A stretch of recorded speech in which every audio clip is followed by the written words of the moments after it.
Hello and welcome to Deep Blue Sea, the podcast. I'm your host, Jake Lewitt, and normally on this show we talk about the Deep Blue Sea franchise, one DVD chapter at a time.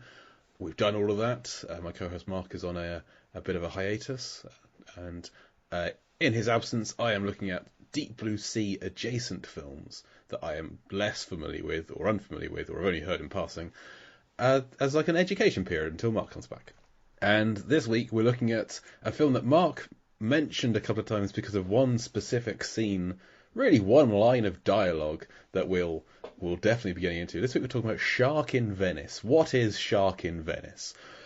So many things. It is a hidden treasure film. It features a medieval fight sequence, a ninja attack, a foot chase, a woodshop fight with a chainsaw and a circular saw, a motorcycle chase in Venice, I might add, and a modern-day fight in an underwater tunnel with a medieval sword and axe that ends in death by portcullis. And on top of that, it's a film about sharks in Venice. It's from 2008. It's directed by Danny Lerner, written by Danny Lerner, starring the fourth best Baldwin brother, Stephen Baldwin, Vanessa Johansson, Hilda van der Meulen, and Giacomo Gianella as Vito Clemenza. Wonderful name. And Stephen Baldwin plays an American archaeology professor. You may notice there's one of those in another series of films that this film riffs on a little bit. He gets news that his dad, who was in Venice, has disappeared. So he heads there, finds some other dead people who allegedly were killed by a propeller. It turns out that propeller might have had teeth and fins and been a shark. And so he gets embroiled in a mafia plot to try and uncover some hidden treasure.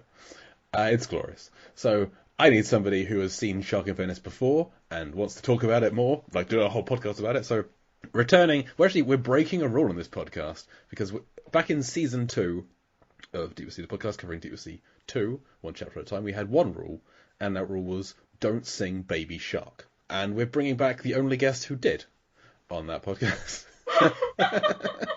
She's forgotten that she did that. I cut it out of the show, but we brought it back anyway because this film actually does feature in one scene baby sharks, so it seemed apt to bring her back for this. Also, she wanted to talk about this film. So returning from the Wisest Film podcast is Emily Slade. Emily, welcome back to the show. Hello, thank you so much for having me. I completely forgot that I broke that rule. I'm sorry. It's absolutely fine. I beeped it out. It's fine. That promise still stands. And anyone who sings Baby Shark will be bleeped for singing. So it is not allowed. But before we get into Shark in Venice, the first film that we covered post Deep Blue Sea 3 in these kind of individual films was a film that you were interested in being on, but the schedules couldn't work, so we had somebody else on. It was The Shallows. And I've heard in passing in another podcast you were on, you're not a fan of The Shallows, is that right? Yeah, it's Blake Lively, right? Yes.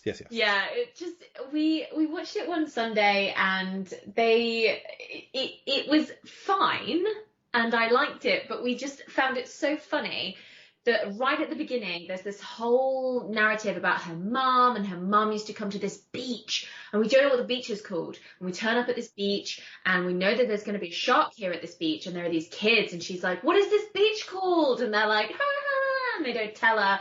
So the whole movie we were like, oh yeah, it's going to pan out, we're going to learn the name of the beach, it's going to be like relevant, it's going to be like named after her mum or something. we never learn what the beach is called.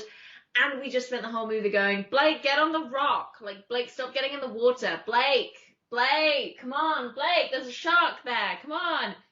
It was just very, I love shark movies, and I think there's sort of a whole spectrum, and The Shallows is often put up there as one of the better ones. And I don't necessarily think it is just because it had a higher budget and a bigger named star. I don't actually think it warrants. It's no better than, Shark in Venice or Two-Headed Shark Attack. Or... I was going to ask how you'd compare it to this film, which has a similar setup of like his dad's missing, and we never see the body of the dad, and so I'm expecting, the dad's going to come back at some point when someone gets shot from off screen. Like, the dad's appeared. He's shot. Nope, the dad is gone. We never see him. He was the plot device. He's hanging around for the sequel somehow. This movie's really good at doing that, where they'll say one thing in one scene, and then the next scene they'll just like pretend that didn't happen. They're keeping you guessing. Yeah. You can't trust anything. It's on the edge of the seat for the whole film. So I just wanted for the listeners to like establish your thoughts on other shark films, so we can gauge how good this film might be based on your thoughts on it. So I love them all, man. Like every Christmas I get my sister a shark DVD, and we've done so many Ghost Shark, which I purchased myself on DVD recently. Because, we did. Have you seen Santa Jaws? I have not seen Santa Jaws. Track down Santa Jaws. That was our Christmas episode from last year. We did for Santa Jaws, and the only way I could get hold of that was in a Region 1 box set. That is commitment. It was very difficult to find, so I never got that one. Shark Exorcist, I think, is another one that's quite difficult to get hold of. Well, Ghost Shark is in that box set, and purchasing the box set also required me to then buy a Region 1 DVD player. Worth it for Ghost Shark. Ghost Shark. I can't remember what channel, but there would be a channel, possibly the horror channel. Could be Sci-Fi, I think. Sci-Fi channel that would play these sort of, way before Sharknado, they would play all of these different shark movies, and we caught Ghost Shark one day and I was just obsessed. I love it. It's such a brilliant concept, and the promise of the premise really comes through in that, which I would argue, just to loop back around to Shark in Venice, the promise of the premise is very minimal here, which is a shame, because there's so much else going on, which is fair. Yeah, the actual sharks being in Venice is very little of the plot. Yeah. I mean, it's important. Most of the characters that die via shark. Yeah. I use the word characters loosely. There's some wonderful shark attacks that I've rated out of 5, so... Oh, outstanding.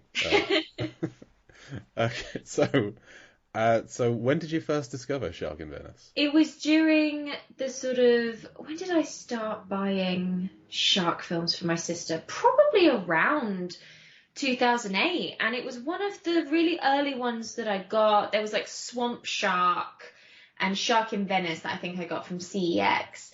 Swamp Shark is in my box set. Oh, yeah, it's a great one.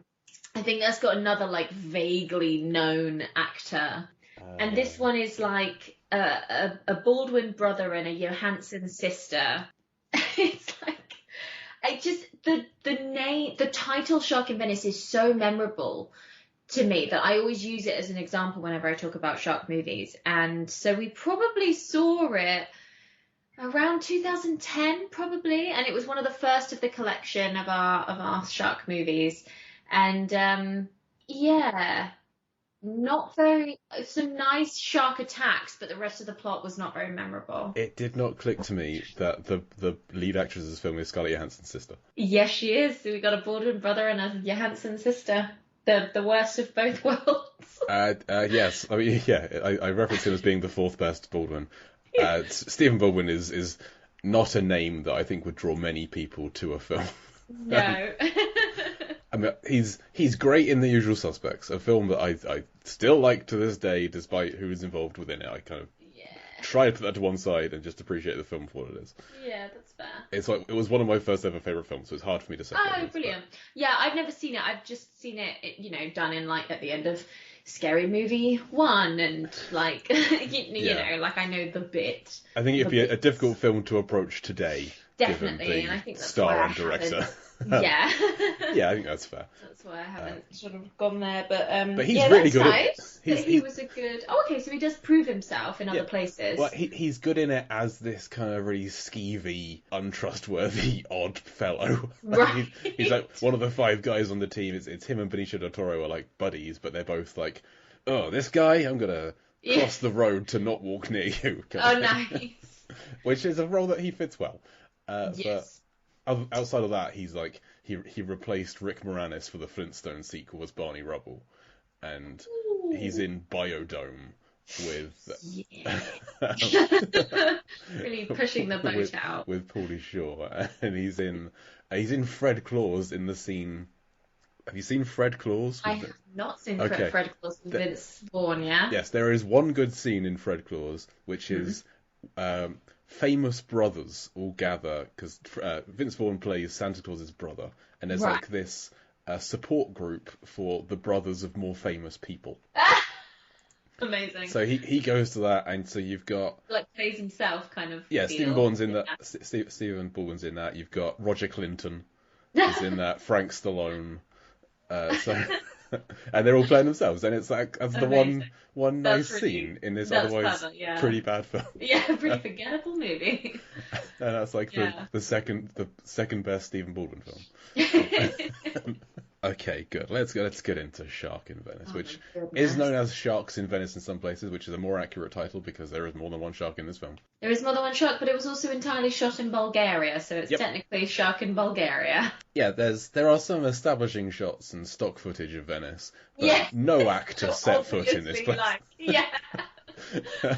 So good. And any stock footage of Venice or real life sharks is used as many times as possible throughout the film. Oh my gosh, I love it. I love it so much.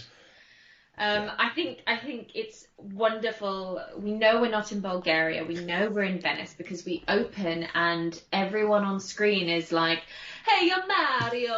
I want a pizza. Oh no, it's a shark." And if you can't tell, I'm doing the like hand thing. Oh, we can tell. Yeah. Yeah. Yeah, there's like rows like Giuseppe Boulevard is mentioned at some point in this. Yeah. And so like everyone, whether they're technically like American or German or whatever the nationality of the actor is, they're all doing this. It's amazing and apt, I think. And we open with a shark attack, which is pretty good. I got it as a 3 out of 5 because it's a very short one, a sort of a establishing attack. Yeah. But I like it. I like the vibe. I love that this shark is able, or these sharks, they're meant to be great whites, and they are able Grande Blanco to hide and like sneak up on people. Well, that's it. The tagline on the DVD box is "They're here, they're hiding, they're hungry." Like they're not hiding. They're not hiding. They're like the size of my bedroom, but they're able. People will like turn around. I think it's Open Water or one of the ones like that. There's a brilliant shark movie where the whole premise is that they're abandoned, obviously, in the water, and a lot of the movie is just one of them. They share a pair of goggles and they would duck down and like look out into the water and just look for the shark. And the tension comes from how long you are just with this one character that dunks underwater and you're just looking into the distance of the water. But the second there is a shark in the distance, you can see it and it's frightening. Whereas here, they'll turn around and there'll be nothing, and then all of a sudden it's like, oh, there's a shark! And it's like, where did it come from? You would have seen it a mile off. It's a Grande Blanco! There's a bit later on where Stephen Baldwin and one other guy get into the water to go exploring, and as soon as they hit the water, we cut to a shot of a great white shark. And we're like, is that right behind them? No, we don't see it again for a really long time. It's just reminding us that there's sharks in the water. There's sharks in the water, everyone. And you're like, oh yeah, this movie is called Shark in Venice. I remember now. I feel like a lot of the film, a lot of the dialogue and the editing is if you just like flicking around the channels and you stumble upon something but don't know what it is. They'll occasionally just do a shot of a shark. This is a shark film. Yeah. Because there's numerous scenes where they reiterate something that happened mere seconds ago in the dialogue, just in case you missed it. Like because you weren't quite paying attention. When he initially finds the treasure and he secretes the little gem in his collar, there's a scene, and then in the next scene, someone else has got it.